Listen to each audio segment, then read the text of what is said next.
I wasn't supposed to be in the program. That's what the official list said. What the glossy brochure handed out at every folding chair on the lawn confirmed. I searched 3 times, tracing each line with my finger like a child looking for her name on a birthday card. It wasn't there. But hers was Abigail Hastings, Marketing and Brand Innovation with Distinction. Honors Cord noted my sister, who hadn't been enrolled since January, who had been quietly dismissed for academic dishonesty, low GPA, and what the student board called patterns of unverified documentation. She'd lied, she'd forged papers, and somehow she was still sitting near the front in a white robe. Her curls perfect, her lips glossed. My parents waved at her empty chair like she was backstage preparing to walk.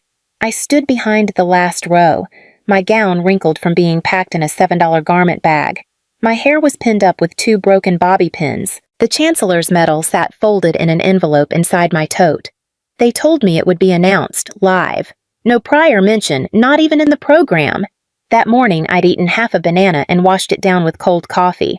I had slept 3 hours the night before, finishing a final code review for a faculty-led research project on infrastructure decay in coastal bridges. It was already archived online under my name. The dean stepped up to the podium with a clipboard I hadn't seen before. He cleared his throat. "We have a correction before we proceed.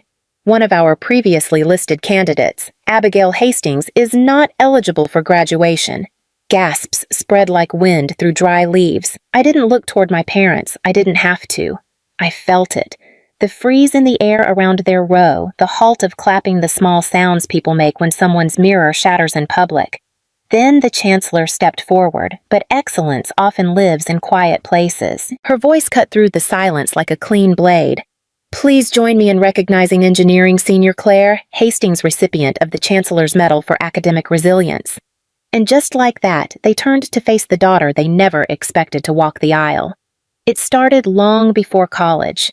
In our house, there was no loud announcement of favoritism, no shouting matches or cruel ultimatums, just quiet decisions always leaning in one direction. Abigail got her acceptance to Lindale University, first early admission marketing track, full ride, no but. That didn't matter. My parents celebrated like she'd cured something. They ordered matching sweatshirts. My father reactivated his Facebook just to post the news. When I got mine 2 weeks later, a full scholarship to Whitmore's engineering program, my mother smiled politely and said, "That's wonderful, Claire. You always were so resourceful." That was the first time she used that word, resourceful. It became their reason for everything when they drained the college fund on Abigail's freshman housing deposit. They said I wouldn't need it. My tuition was covered. When Abigail called home, panicked over textbook costs, my father wired money that same afternoon. When I mentioned the $85 course fee for access to the simulation lab, my mother blinked and said, "Maybe your department has a grant." They always found ways to fund her needs. For mine, they found ways around them. Abigail called home twice a day. She'd FaceTime from rooftop parties, from Greek mixers, from study abroad, interest sessions she never attended. She never asked how I was doing. She didn't have to. I had already become the backdrop. By my sophomore year, I was working 3 part-time jobs, tutoring undergrads in Calculus 3, running inventory for the campus bookstore, and hosting late-night segments at the university radio station. I ate whatever was on clearance in the dining hall, or what could be reheated on my contraband hot plate. My dorm roommate once asked why I set my alarm at 4:55 a.m. Because the data server is empty before 6, I told her. And I need quiet to run code. When I did call home, I made my updates short. Abigail had more interesting things to say anyway. I once told them I'd co-authored a paper on fault-tolerant load-bearing frameworks for climate-vulnerable bridges. My father said, "That sounds complicated." "Hey, did you see Abigail's new internship?" Her boss said she's a natural resourceful. 2 different daughters, 2 different languages. They didn't see the hours. The hours I stood outside career fairs I wasn't invited to. The hours I spent debugging infrastructure models on borrowed equipment. The hours I sat alone in dark labs because my housing didn't renew and I couldn't afford a deposit. My mother sent Abigail new heels for her capstone showcase. She sent me a thumbs-up emoji when I emailed about getting published in the Whitmore Civil Engineering Review. The truth is, I never expected equal treatment. I just wanted acknowledgement. But that doesn't grow in the soil of families like mine. Not when one child shines loud and the other works quiet. It took me until junior year to stop waiting for praise. I printed my own certificate of the publication, laminated it, and pinned it behind my desk lamp. On days I didn't have food, I'd stare at it like proof I existed. That spring, I passed Abigail in the student center. She didn't see me. She was laughing with friends, holding an oversized iced coffee. Her nails glittered in the sun. She said something like, "My sister's still in engineering, like actual math. It's wild." They all laughed. I didn't stop walking. I had a lab to open, a network to train a bridge to hold, even if nobody else noticed it was cracking. By senior year, I had stopped trying to catch anyone's attention, especially theirs. My world shrank into clean routines: the morning walk from the commuter lot, the coffee machine in the engineering hall that sputtered before 8 a.m., the third computer terminal from the left in the structural modeling lab, the only one that didn't crash during neural net runs. I kept a notebook filled with hand calculations, one that smelled faintly of printer toner and sleepless nights. It never left my bag. It wasn't sentimental. It was armor. On the inside flap, I taped a post-it I'd written my first semester. Earn the dawn. I don't remember where I got the phrase, maybe from a podcast, maybe I made it up, but it became my spine. When the sky turned pale blue and the rest of the campus slept, I'd be hunched over load charts and failure graphs chasing a degree. Nobody expected me to finish. Professor Reed was the only one who noticed. She taught advanced structural systems with the kind of calm that felt earned. One evening after a colloquium where I presented my work on fracture detection in coastal pylons, she pressed a folded note into my backpack without saying a word. I found it hours later, buried between power bars and class rubrics. "You are the quiet engine of progress. Keep building, IR." I read it once, then again, and then slid it behind my post-it. That night, I stayed in the lab until 2:40 a.m., eating dry cereal from a Ziploc and running simulations until the motion sensor lights flicked off. I waved my arms to turn them back on. It felt like the room understood me better than people ever had. Meanwhile, Abigail uploaded a filtered photo of a frozen margarita with the caption, "Spring break is a mindset." I saw it only because a mutual friend tagged her. Otherwise, I wouldn't have known where she was. The next morning, I walked into the machine lab, wet shoes squeaking on concrete. I had just learned that our bridge model had taken first prize at the Midwest Civil Systems Conference. The faculty team nominated it for a national research track.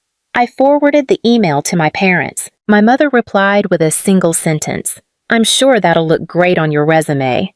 Abigail posted a video of herself dancing barefoot on a beach patio. Later that week, I overheard two faculty members discussing a university grant Abigail had supposedly received for a marketing capstone. Except the course she referenced didn't exist. The professor had left the department 2 semesters prior. It didn't take long to uncover more. She had forged summer enrollment forms again, emailed doctored screenshots of tuition receipts to my parents, and had the refund rerouted to her own account.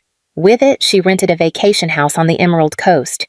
She didn't even hide it well. A friend's photo caught her holding a drink with a slice of watermelon the size of her face, standing on a balcony with ocean wind in her hair. That same day, I was in the sub-level lab, hands covered in graphite dust, adjusting load cells with a wrench that kept slipping. My back ached. My stomach churned from too much vending machine trail mix. I closed the window on her image, not in anger, just to protect my focus. I didn't tell our parents. I didn't report her. I was tired. And tired, I had learned, wasn't the same as broken. The medal announcement came 2 weeks later, an email with no subject line. "Claire Hastings will receive the Chancellor's Medal for Academic Resilience. Presentation is scheduled for commencement. Please do not publicize." I read it 3 times, then I clicked archive. It wasn't disbelief, it was something colder, something more precise. I had already built the bridge. Now they could decide if they wanted to walk across it or not.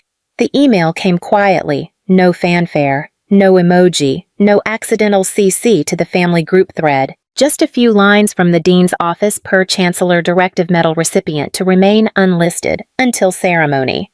Seating arranged accordingly. "Please confirm your attendance," I typed. Confirmed. Then I closed the laptop and unplugged it from the surge protector I shared with the lab's 3D printer. The night before graduation, it rained. Not a storm, not the kind that made headlines. Just that thin, constant southern spring rain, the kind that soaks through cheap umbrellas and metaphors. Alike, I stayed late on campus. Not working. Just walking. I passed the student center, the library steps, the vending machine that once gave me 2 granola bars for the price of 1. Little grace notes scattered between years of noise. As I circled the back of the old art building, I saw someone sitting on the hood of a borrowed car. Even from a distance, I knew it was Abigail. Her hair was wet. Her mascara had carved 2 perfect tributaries down her cheeks. In her lap, a crumpled envelope stamped, "Notice of Academic Dismissal." She didn't see me at first. I approached slowly, quietly, like I might scare her into disappearing. When she did look up, her eyes were wide with something not quite fear. "Don't tell them," she said, voice hoarse. I didn't answer. I thought maybe they'd let me walk anyway. If I kept smiling, if I wore the robe. I didn't respond. I didn't ask why she lied, or how long she'd been planning it, or how much money she'd rerouted into rented balconies and plastic cups with pineapple rims. She looked down at her phone. Amber's still texting about the after party. Like none of this matters. I should have said something, anything, but the words felt irrelevant. Not cruel, not angry, just unnecessary. "I guess shame is still negotiable," she whispered. That was the last thing she said before I walked away. The next morning, the quad was all ready, half filled by 7:45, folding chairs in tidy rows, honor cords gleaming, faculty robes fluttering in the breeze like prayer flags. My hair wouldn't hold the last pin, so I left it crooked. It didn't matter. I stood near the back with the engineering majors. My name wasn't in the program. There was no proud family post on social. My father had emailed the dean asking for special seats for Abigail. He wrote, "Our eldest daughter is receiving honors. We'd like to be near the stage." The dean's assistant replied politely, said the seating was general admission. Abigail's seat sat near the front, draped with her robe. My parents didn't notice it was empty. They waved. They smiled. They waited. They didn't know they were waiting for someone else entirely, and I didn't rush to meet them because I wasn't returning to be seen. I was returning so the silence would finally end. Halfway through the ceremony, the dean paused. She leaned toward the chancellor, who consulted a second clipboard, one that hadn't been on the podium earlier. A rustle moved through the crowd. Some parents shifted in their seats. A few students looked up from their phones. Then the dean stepped forward again. Her voice was steady, but it had a new edge. "We wish to acknowledge a correction to our previously published list. Abigail Hastings is not eligible for graduation and will not be receiving a degree at this time." It didn't echo. It didn't need to. The silence that followed did all the work. I didn't turn to look at my parents. I could feel the shift. Could imagine my mother's mouth half open, her hand frozen mid-wave. My father's fingers tightening around the program as if it might rearrange itself with enough pressure.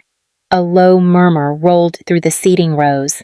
Not outrage, just discomfort. That collective flinch people do when the story they've accepted starts to tear at the seams. Then the chancellor stepped forward. But she said, looking up from the page, "Excellence often lives in quiet places." A pause. "Please join me in recognizing Engineering Senior Claire Hastings, recipient of the Chancellor's Medal for Academic Resilience." For a moment, no one clapped. Then a single burst of applause scattered tentative like rain, tapping on a tin roof. And then the rest followed. I didn't look up. I walked the aisle with my eyes on the path ahead, past rows of caps, proud parents, confused siblings. The medallion they placed around my neck was heavier than I expected. Its weight surprised me. Or maybe it was just the moment finally catching up. When I returned to my seat, I didn't glance back. I didn't need to. They'd seen. After the ceremony, I waited by the stone fountain near the south end of campus, the one where graduates traditionally signed their initials in chalk. I didn't bring chalk. I brought a copy of my research paper and folded it into my coat pocket. Old habit. I heard their footsteps before I saw them. My mother still in heels too high for gravel. My father holding the program like it had betrayed him. Abigail trailed behind them, clutching her robe like a costume she hadn't earned. "Claire." My mother said first, it wasn't a greeting, it was a question disguised as my name. Why didn't you tell us, she managed. I looked at her. Her eyes were rimmed in mascara shadows. I did, I said. You just weren't listening. Abigail lowered her gaze. Her foot traced a nervous circle in the dirt. I mean, we didn't know, my father added as if that made it better. I sent the paper to your email, I said, the one about adaptive load response and suspension bridges. You never opened it. That's not what we're talking about, he snapped. We're talking about your sister, about this morning. No, I said, voice calm. You're talking about embarrassment. I'm talking about patterns. They didn't speak. I pulled the medal from around my neck and held it level. This isn't just mine, I said. It belongs to every late shift, every skipped meal. Every night, I slept in the lab because my housing fell through and I didn't want to ask for help. My mother let out a breath that was almost a sob. Abigail took a step forward. So what? She said, her voice thin. You get to be perfect and I'm the villain. I looked at her. Really looked. I'm not perfect, I said. I'm tired, but tired isn't the same as broken. She blinked. Those 6 words landed harder than anything else I'd said. She turned her face away.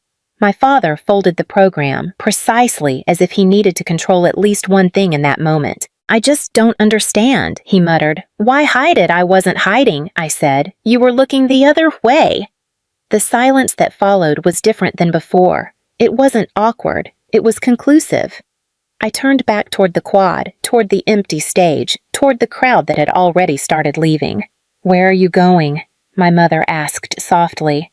To start something, I said. Something that doesn't require anyone else to clap for it. Then I walked. Not fast. Not defiantly. Just forward. I didn't go to the family dinner that night. They'd made reservations months ago under Abigail's name. Of course, a steakhouse downtown with white tablecloths and chairs that scraped the floor too loudly.